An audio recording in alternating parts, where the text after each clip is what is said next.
Hello दोस्तों, स्वागत है आपका अपने YouTube चैनल सीरियस स्टडी में। मैं रूमा सिंह आज आपको स्वर संधि के बारे में पढ़ाऊंगी। इस वीडियो में स्वर संधि और उसके भेद आपको मिलेंगे। देखते हैं कि स्वर संधि क्या होती है। स्वर संधि जो होती है वो क्या है कि दो स्वरों के मेल से होने वाले परिवर्तन को स्वर संधि कहते हैं। स्वर संधि के निम्न भेद होते हैं। ठीक है, अब स्वर संधि किसे कहते हैं? दो स्वरों से होने वाले परिवर्तन को स्वर संधि कहते हैं। ठीक, अब स्वर संधि के कितने भेद होते हैं? स्वर संधि के 5 भेद होते हैं। कितने भेद होते हैं? 5 भेद होते हैं। 5 भेद स्वर संधि के होते हैं। कौन कौन से होते हैं? दीर्घ संधि, गुण संधि, वृद्धि संधि, यण संधि और अयाधि संधि। कौन कौन से भेद होते हैं? 5 भेद होते हैं।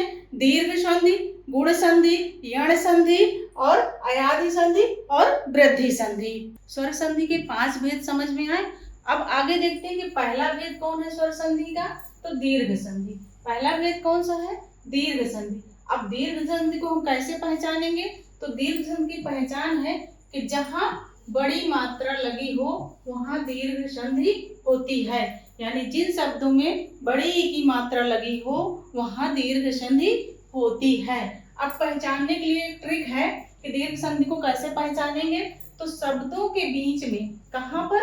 शब्दों के बीच में बड़ा, बड़ी, बड़ाऊ होता है तो वहां पर दीर्घ संधि होगी। ठीक है, जैसे विद्यालय। दीर्घ संधि की परिभाषा को बहुत अच्छे से समझना है और ध्यान से समझना है। इसके नियमों को समझना है। ठीक, सबसे पहले जानते हैं कि परिभाषा क्या है। वर्णों का संयोग। ठीक है, किनका संयोग? वर्णों का संयोग। चाहे पहला नियम है दीर्घ प्लस दीर्घ हो, या दीर्घ प्लस हास्य हो, या हास्य प्लस दीर्घ हो, हास्य प्लस हास्य हो, या हास्य प्लस दीर्घ हो। यदि सवर्ण समान स्वर है तो दीर्घ हो जाएगा। तो इसको क्या कहते हैं? दीर्घ संधि कहते हैं। यानी इसको अच्छे से समझना है। ठीक है, इसमें जो नियम लगता है कि दीर्घ प्लस दीर्घ है तो भी यहाँ पे दीर्घ हो जाएगा। ठीक है, क्या हो जाएगा? दीर्घ हो जाएगा। अगर हास्य प्लस हास्य है तो भी दीर्घ होगा, और हास्य प्लस हास्य स्वर है तो भी दीर्घ स्वर हो जाएगा। यहाँ पे दीर्घ संधि हो जाएगी। और हास्य प्लस दीर्घ है तो भी आपका दीर्घ ही बनेगा। जैसे कि अब इसको समझने के लिए, दीर्घ संधि को समझने के लिए बहुत जरूरी है कि आपको समझना है कि हास्य स्वर यानी हास्य वर्ण कौन से होते हैं और दीर्घ स्वर में जो वर्ण होते हैं वो कौन कौन से होते हैं। तो पहले जानना है कि स्वर हमारे कितने प्रकार के होते हैं? 2 प्रकार के होते हैं। कौन कौन से होते हैं? हास्य स्वर और दीर्घ स्वर। सॉरी, तो पहला है हमारा हास्य स्वर। तो हास्य स्वर कौन कौन से वर्ण होते हैं? जैसे छोटा, छोटी, छोटा ऊ और ऋषि। ठीक है, ये 4 हमारे हिंदी व्याकरण में हास्य स्वर होते हैं।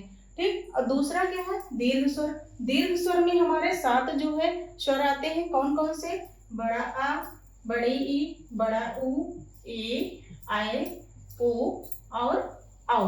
तो हास्य स्वर को और दीर्घ स्वर को समझना बहुत जरूरी है, तभी आपको दीर्घ संधि समझ में आएगी। और बहुत ही आसान है इसको समझना। जब इसके नियमों को आप समझ लेंगे तो दीर्घ संधि कभी आपकी गलत नहीं हो सकती। अब दीर्घ संधि के कुछ उदाहरण मैं बताती हूँ जिससे दीर्घ संधि आपको आसानी से समझ में आ जाएगी। पहला है, जैसे हमारा उदाहरण क्या है कि हमने जैसे कोई शब्द लिया। ठीक है, क्या लिया? शब्द लिया हिमालय। तो अब इसको हम तोड़ेंगे, संधि बनाएंगे तो हिम धन आलय। ठीक है, हिम धन आलय बराबर हिमालय। ठीक है, तो अब हिम में क्या है? ये आपका छोटा आ लगा हुआ है। हिमालय में आ में क्या है? आपका बड़ा आ लगा हुआ है। और हिमालय जब आपका पूरा शब्द बन गया तो उसमें भी बड़ा आ लगा हुआ है। ठीक है, तो ये क्या हो गया? आपका हास्य स्वर हो गया। ठीक है, ये हो गया आपका हास्य स्वर। बड़ा आ जैसे मैंने बताया आपका ये क्या हो गया? ये दीर्घ स्वर हो गया। तो इस तरह दोनों मिला के क्या हुआ? दीर्घ स्वर हुआ। ठीक, जैसे मैंने अभी आपको बताया था कि हास्य प्लस दीर्घ मिलके दीर्घ बनेगा। ठीक है, हास्य प्लस दीर्घ मिलके क्या बनेगा? दीर्घ बनेगा। तो आपका दीर्घ संधि आएगा। उसी तरह जैसे मैंने अभी पीछे आपको बताया है कि सवर्ण स्वर हो। ठीक है, कैसे हो? सवर्ण यानी एक समान हमारे वर्ण हो तो क्या होगा? दीर्घ संधि बनेगी। तो अब कैसे पहचानेंगे कि एक समान हमारे वर्ण है? तो यहाँ पे देखिए आपका कि ये क्या है आपका, ये हास्य है, ठीक है, और ये जो आपका बड़ा है और ये बड़ा है, तो ये दोनों क्या है आपके, ये दीर्घ है, ठीक है, ये भी दीर्घ स्वर है, ठीक, और ये भी दीर्घ स्वर है। तो ये दोनों क्या हो गए, ये दोनों स्वर क्या हो गए आपके, ये दोनों क्या हो गए, समान हो गए, ठीक है। तो जब समान स्वर होंगे, ठीक है, जहां पर समान स्वर होंगे, ठीक है, वहां क्या आएगा, दीर्घ संधि आएगी। आया इतना आपको समझ में कि दीर्घ संधि को कैसे पहचाना है, हास्य प्लस हास्य हो तो दीर्घ होगा, और दीर्घ प्लस दीर्घ हो तो भी आपका दीर्घ होगा। अब दीर्घ संधि का एक उदाहरण लेते हैं, हास्य प्लस हास्य का। कौन सा लेते हैं, हास्य प्लस हास्य वर्ण का लेते हैं। तो जैसे मैंने एक शब्द लिया सर्वाधिक, कौन सा शब्द लिया, सर्वाधिक। अब इसको ध्यान से समझना है कि सर्वाधिक में हम आपको जैसे बताया, मैंने आपको बताया कि हास्य प्लस हास्य ले रहे हैं, ठीक है। तो लिखेंगे छोटा, ये आपका हास्य हो गया, छोटा फिर हास्य हो गया, तो दोनों मिलके क्या हो गया, दीर्घ हो गया, ठीक। तो सर्वधन अधिक बराबर सर्वाधिक, क्या हुआ, सर्वधन अधिक बराबर सर्वाधिक। नियम वही है आपका कि सर्व है तो यहाँ पे क्या आ रहा है आपका, छोटा आ रहा है, तो छोटा आ रहा है तो आपका क्या हो जाएगा, हास्य स्वर आ जाएगा। फिर यहाँ पे अधिक है तो ये आपका क्या हो गया, छोटा हो गया, तो ये भी आपका क्या हो जाएगा, आपका हास्य स्वर हो जाएगा, ठीक है, क्या हो जाएगा, हास्य स्वर हो जाएगा, हास्य स्वर हो जाएगा। और फिर सर्वाधिक, वाह, यानी यहाँ पे आपको देखना कि बड़ा की मात्रा लगी हुई है, तो ये आपका क्या हो जाएगा, दीर्घ स्वर हो जाएगा, ठीक। तो अब जैसे शब्द आया सर्वाधिक, तो आप कैसे पहचानोगे, जब आपको ये नियम पता होगा, उदाहरण को ध्यान से समझना है, ठीक है। जब ये पता होगा तो झट से आप पहचान जाएंगे सर्वाधिक में यहाँ पे क्या लगा है, बड़ी ई की मात्रा लगी हुई है, ठीक है, क्या लगा है, बड़ी ई की मात्रा लगी हुई है, तो झट से आप पहचान जाएंगे कि सर्वाधिक में दीर्घ संधि है, ठीक। आपसे पूछा जा रहा है परीक्षा में कि सर्वाधिक शब्द में कौन सी संधि है, तो आप झट से पहचानेंगे इसको और तुरंत देखेंगे कि बड़ी ए की मात्रा लगी है, तो आप तुरंत पहचान जाएंगे और झट से अपना आंसर लगाएंगे कि दीर्घ संधि है, ठीक। अगला उदाहरण देखते हैं, शब्द मैंने लिया क्या, विद्याभ्यास, ठीक है, एक शब्द है विद्याभ्यास। अब इसमें मैंने बताया आपको कि पहले हम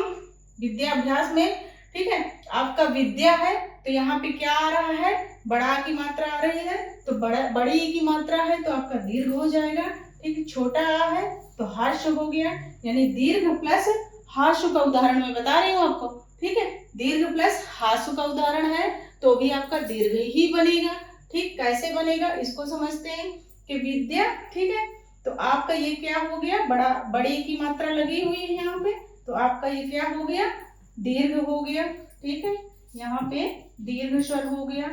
अब देखना है कि अभ्यास, तो आ में क्या लगा हुआ है आपका, छोटा है, तो ये आपका क्या हो गया, हास्य स्वर हो गया, ठीक है, ये आपका हास्य स्वर हो गया।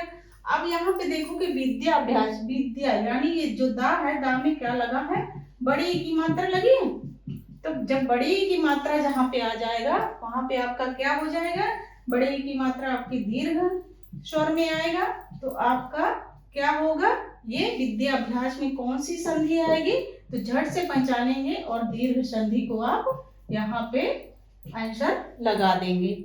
चौथा उदाहरण लेते हैं, हास्य प्लस दीर्घ का, ठीक है, कौन सा लेते हैं, हास्य प्लस दीर्घ का, ठीक। तो जैसे मैंने गिरीश शब्द लिया, ठीक है, तो अब इसको समझते हैं कि हास्य प्लस दीर्घ में गिरिधन ईश बराबर गिरीश, ठीक है, गिरी में क्या है, छोटी की मात्रा, ठीक है, फिर ईश क्या है, बड़ी की मात्रा, फिर री क्या है, री में बड़ी की मात्रा लगी हुई है, ठीक है, बड़ी की मात्रा लगी हुई है, तो ये क्या हो गया, आपका दीर्घ स्वर हो गया।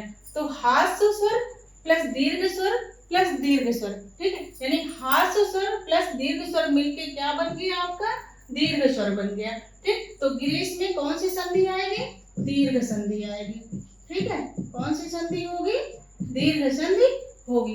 अगला उदाहरण लेते हैं, पांचवा उदाहरण, हास्य प्लस हास्य का, ठीक है, कौन सा लेते हैं, हास्य प्लस हास्य। अगर हास्य वर्ण समान वर्ण एक साथ मिलते हैं तो दीर्घ वर्ण बन जाता है, यानी दीर्घ हो जाएगा। तो शब्द क्या लेते हैं, वधूत्सव। ठीक है, तो वधु धन उत्सव बराबर वधूत्सव। ठीक है, तो जो इसमें देखिए कि हास्य स्वर आपका लगा हुआ है, फिर हास्य स्वर लगा हुआ है, तब दोनों मिलके समान वर्ण है आपके। ठीक है, समान वर्ण है, हास्य स्वर, तो दोनों मिलकर क्या बना दिए, दीर्घ स्वर। ठीक है, तो आपका क्या हो गया, वधूत्सव में दीर्घ संधि होगी। ठीक है, दीर्घ संधि में जो नियम लगते हैं उनको आपको विशेष रूप से याद करना है। ठीक है, जैसे पहला नियम लगता है दीर्घ प्लस दीर्घ बराबर दीर्घ। ठीक है, दूसरा है दीर्घ प्लस हास्य बराबर, तब भी आपका दीर्घ हो गया। तीसरा नियम है हास्य प्लस हास्य, तो भी आपका दीर्घ होगा। और चौथा नियम है हास्य प्लस दीर्घ, तो भी आपको दीर्घ होगा। ठीक है, तो इसको, ये जो नियम है, इन नियमों को आपको याद रखना है कि दीर्घ प्लस दीर्घ है तो भी आपका दीर्घ आएगा, हास्य प्लस दीर्घ है तो भी आपका दीर्घ होगा, हास्य प्लस दीर्घ है तो भी आपका दीर्घ होगा, और दीर्घ प्लस हास्य है तो भी आपका दीर्घ ही होगा। अभी तक जितना पढ़ाया वो आपके समझ में आ गया होगा। तो चलिए अब कुछ प्रमुख उदाहरण लेते हैं दीर्घ संधि के। ठीक है, दीर्घ संधि के प्रमुख उदाहरण है, पहला है हिम धन आलय बराबर हिमालय, सर्वधन अधिक बराबर सर्वाधिक, महाधन आत्मा बराबर महात्मा, विद्या धन आलय बराबर विद्यालय, सदा धन एव बराबर सदैव, रवि धन इंद्र बराबर रवींद्र, सूर्य धन उदय बराबर सूर्योदय, सुधन इच्छा बराबर स्वेच्छा। तो इसमें विशेष ध्यान देना है, क्या ध्यान देना, विशेष रूप से ध्यान देना है कि बड़ी ई की मात्रा ही लगती है वहां पर दीर्घ संधि होती है। जिन शब्दों में बड़ी ई की मात्रा लगी होती है वहां पे दीर्घ संधि होती है। अगर ये वीडियो आपको पसंद आए तो वीडियो को लाइक करें, शेयर करें, सब्सक्राइब करें, ताकि आपको नेक्स्ट वीडियो आने वाले की नोटिफिकेशन मिलती रहे।